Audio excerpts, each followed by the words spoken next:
So, slight deviation in terms of speaking previously about needing to actually assemble an outline. As I was thinking about it, well, I guess first off, let's just a couple of things about it. So, first off, the plus minus thing in terms of personality attributes. I don't think the plus minus is inherently genetic. Not even inherently genetic. I don't think the plus minus is genetic at all. I think the plus minus is a level of mastery that some environment prompts you and supports you in generating, and I don't think the plus or minus necessarily is something that ossifies through the course of development. So, meaning I think a completely maladaptive 40-year-old could learn how to transition a lot of their minuses to pluses without having to deal with or rewrite or undo any of the things that happen inside of the ossification layer between birth and 26. So I think the plus and minus is something that probably someone can learn to do at any point in any time. So thinking about that, going back to the idea of Tesla, Edison brought his ideas to market. It occurred to me that part of there's some advantages of bringing something to market, for one. So through use, you identify need or gaps or utility, which is to say, if you have a computer and you're using it for one thing, you might realize, the computer would be much better if it showed me how to do this, or I learned how to do this, or, it enables me to do this thing I didn't do before. So taking something to market isn't just about providing something that provides overwhelming utility per se. It's also about providing something that has the capability to grow as the utility becomes leveraged by the people. So that got me thinking about it a little bit. I was like, well, what's the thing that I'm always really thinking about? Like, when I think of trying to ask this whole question of blueprint of how society is supposed to function in general, like what's sort of like the first growth step in doing that? And I think the first growth step is sort of the thing I often refer to in conversation, which is when you're born, you don't receive an owner's manual for your mind and how it's constructed. And what I mean by that specifically is how psychological personality traits function, what that means you're going to think. So say, for example, you're a highly neurotic person. You're always going to be thinking negative thoughts about how things could go bad, or not necessarily that, it's no simplification, but it gets the idea across, right? So you're more inclined to be looking at how things can fall apart. So when you're having these thoughts and you're young, you might be thinking, everybody seems to be doing this so well, why do I not do that? So when I think about one of the first sort of steps in this, it's trying to give people a way to identify and master that, sort of like an owner's manual for your own personal personality trait subset, right? So that's part of why I'd always want to say, okay, first I need to figure out what the plus of a trait is versus what the minus of the trait is. And the thing is, I don't think I have to get into talking about the gender, the morphology, the layer on top of that, the layer on top of that, the layer on top of that, the ossification. I think I can bypass that completely, because if I'm right about the plus minus, you can modify these or learn to leverage these or master these at any given particular point in time without having to go back and rewrite history, so to speak. So that made me think sort of the first real project I think I need to get into is trying to actually deliver something that could theoretically go to market. It doesn't necessarily have to be successful or anything, but it needs to be packaged in such a way and conceptualized in such a way that the standard consumer could attain utility out of it, as far as I'm able to see anyway, right? So what I'm saying is I'm not tying in the effort necessarily to success metric, though it being more successful will let me know that it was good, but I want to not make that the goal. I want to make the goal making the package something that I think anybody could pick up, anybody could read. It's simple, it's digestible, you can understand it, and you can utilize it to some positive utility in your own life. So I think I don't have to do all the other stuff. I think I can just start with doing that. So in order to do that, I think what I'm going to have to do is decide which personality model I want to go with for doing it. Like, I think you could do, I don't know whether or not I want to do Big Five or Big Five aspect. My leaning is Big Five aspect because I like it because the level of resolution that it provides more things at, in terms of like openness to experiences, also like general creativity and intellect. There is actually a good sort of difference between those things. There's a tangible, like palpable difference between those things, but it also might be that it's too complicated. So I'll figure that out. So I don't know what precise personality model I want to use that, but I think pretty much what I want to do is I want to go with the model I was talking about. Identify which personality model or what personality attributes as defined I want to leverage. Figuring out what I think the plus minuses of those are at the extremities. Some examples of how I think they would look at the mean. Then have some explanation where I talk about how they interplay and what they might look like, because it's important to understand how those things might interplay. So I'll give an example. Let's say you're really neurotic, and you're always worried about things going wrong, things going badly. If you're really neurotic and agreeable, you might see something that you think is bad, and you're part of this group that has a need to talk about it, and your propensity might be to say, "Oh well, I'm not going to talk about it because nobody sees it, and nobody's going to understand me, and they're going to say why I'm wrong, and I'm just going to feel like I'm wrong." And that might be how you go about convincing yourself to not talk. Conversely, someone who has the same sort of neurotic impulse but is highly disagreeable might come to the same conclusion of not speaking, but more because you people are idiots, like you're all wrong, you don't know what you're talking about. So you can have these differing layers of how these different things manifest the same consequence. So coming up with some examples of like that between some of the characteristics and attributes so you can talk about how that functions. Then, need to identify what personality test I want to use, because I think part of for anybody that actually would want to read this and would want to leverage it, one of the first things they would need to do is understand what their personality vectors were along this thing. So it might be that they do it in a reverse order. It could be, so scratch that. It needs to be architected in such a manner that they can do it in a reverse order, meaning someone might see the concept or idea and think, oh yeah, I want to go take a personality test to figure that out. And somebody might look at it and say, oh, I'm not going to take a personality test, but what's this about? And then through the course of reading it, they might want to go back and take a personality test. So it needs to be architected so that you can do it on either side and then reread later if you want. So figure out which personality model, figure out options for good personality tests for that.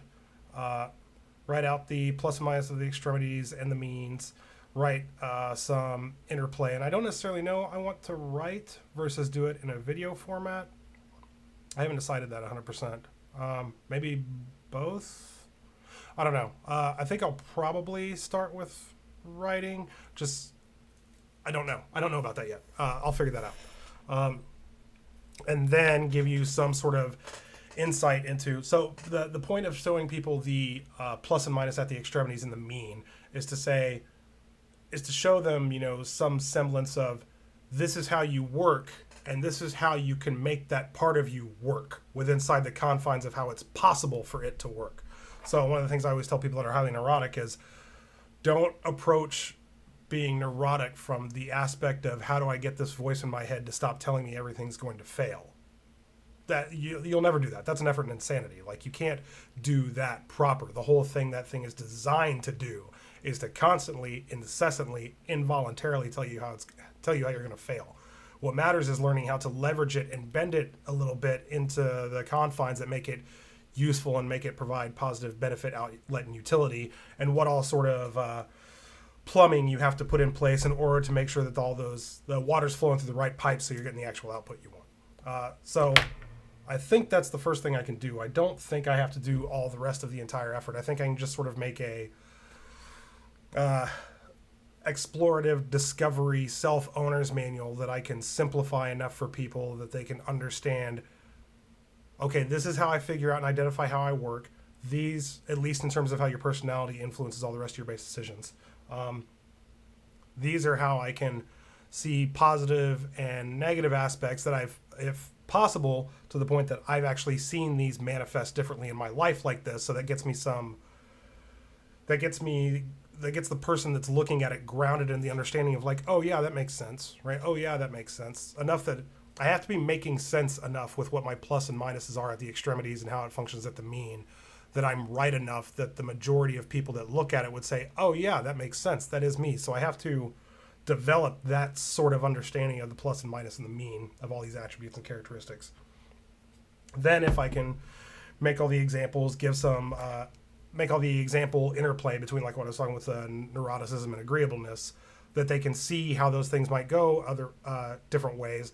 Talk about ways that you can control and leverage and put those together, because what you'll ultimately need for a manual like this, for like a self owner's manual or an owner's manual to the individual psyche, is you'll need to be able to show the plus and minus so they can see it. You'll need to be able to show the gating or handling mechanisms that allow you to manipulate it properly the way you want.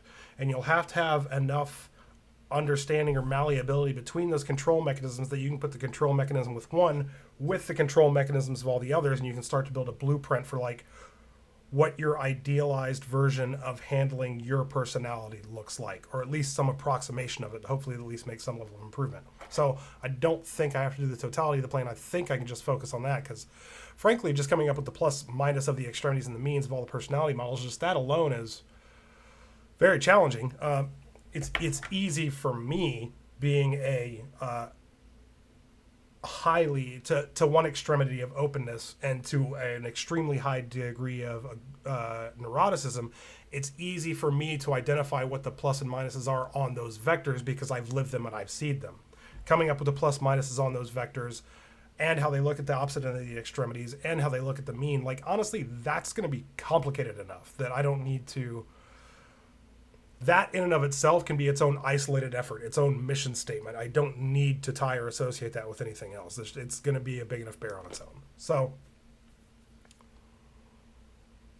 I think the plan there is probably sort of write out mine to start getting me going with. Basically write out my personality chart, right? Saying, okay, for where I am on these, what have I seen be the positive and the negative utility or attributes of these particular personality traits? What have I seen to there? Try to stretch those out in either directions to where I feel like I have some sort of good idea of what they might look like. Then, if at all possible, once I think I have some decent analysis of it, find some people that have traits in those extremities or either side or on the means, and see if what I'm defining as those jives with what they know and believe about themselves, right? Because I'm not going to be able to go solely off of lived experience, even though my openness, my intellect, my IQ allows me to do that to a very high degree. It doesn't allow me to do it to the point that external feedback from somebody who has lived experience is not valuable. So yeah, I think that's the order of operations. Start with my personality. Start with what I define the plus minus for my levels of attributes inside of personality. Start trying to see how I can stretch those to either end of extremities. Then start trying to find people who have attributes on those extremities for all the different things. Because I wouldn't have to find a ton. You know, I'm not talking about empirically proving this out so I can say without like a shadow of a doubt the correlation between like what I'm saying and personality behavior is like 0.7. Like, I'm not trying to do that. I think it'd be cool when somebody does try to do that. If somebody ever does try to do that, I think that'd be awesome, because I'd love to know what the answers are. But hypothesis, right? It's hypothesis. It's more like hypothesis going against sort of firsthand, witness testimony. So I expect it to be unreliable to some extent, but it's, can I find enough of the wave that I can surf hopping between all the different personality types that what I'm saying about how they manifest at extremes and means makes sense to people who have those extremes and means on those personality vectors? Does my version of this make sense to more people than it doesn't make sense to when I'm talking about personality traits that they specifically possess? I think I've beat that dead horse into the ground. So start with my personality, map what I think my personality looks like in terms of the plus minus, stretch that out so I can try to define what I think the extremities are for the plus minuses.